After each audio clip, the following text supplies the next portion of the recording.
When I opened my eyes, someone was sitting across from me, writing down the time. I didn't panic at first. My brain was still trying to understand where I was. The room was large, artificial light.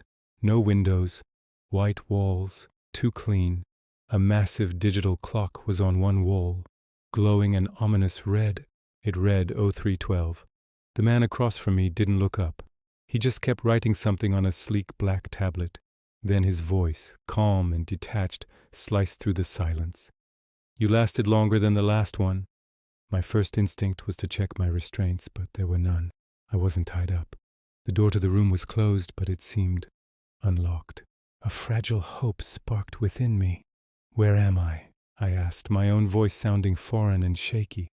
He finally lifted his gaze. His eyes were old, filled with a weariness that seemed ancient. "In a place people reach when no one is looking for them anymore." His words hung in the air, cold and heavy. Then, without another word, he stood up and left the room, the door clicking softly behind him. Just as the silence returned, the clock on the wall blinked. 3:11. It was counting backward. A knot of dread tightened in my stomach. A countdown to what? I had to move. I pushed myself off the chair and cautiously approached the door. It opened with a slight push, revealing a long, sterile hallway that seemed to stretch into infinity. The hallway was lined with identical doors, each one bearing a small plaque with a name on it. My eyes scanned the names, and a shiver ran down my spine when I saw my own on the very first door.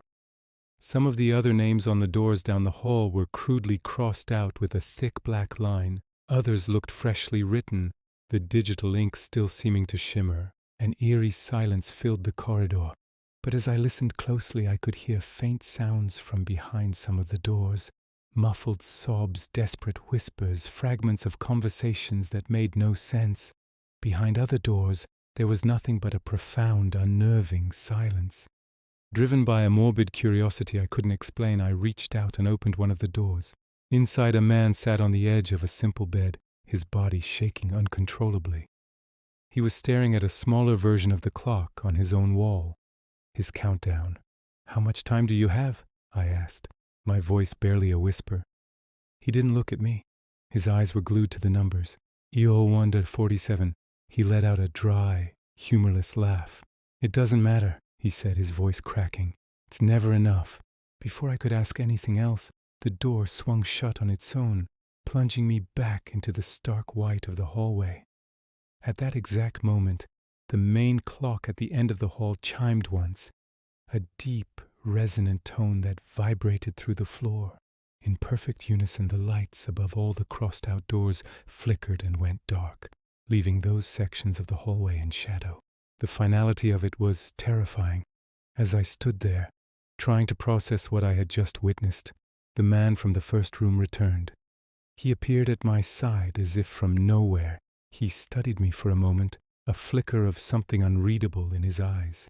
"You're more aware than most," he said, his voice still that same unnerving monotone. "That means you can choose." He gestured down the long hallway to the very end, where a single unique door stood.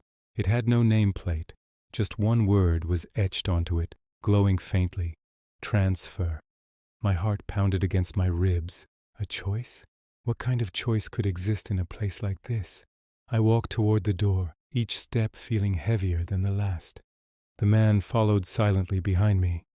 I pushed the transfer door open and stepped into a room that was even stranger than the first. It was dark except for the light coming from two massive screens that dominated the opposite wall.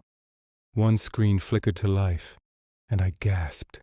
It was showing my life, my childhood, my first day of school, my graduation, my family, my friends, everything. Moments of joy, moments of pain, all playing out like a film. Then the second screen turned on.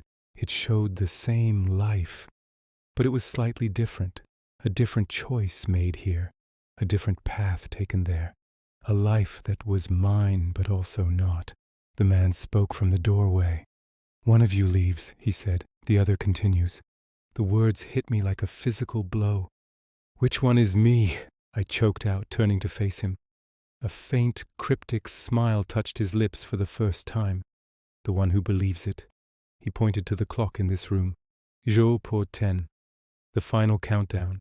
As the seconds ticked away, the images on the screens began to blur and overlap. Memories I never had started to feel real.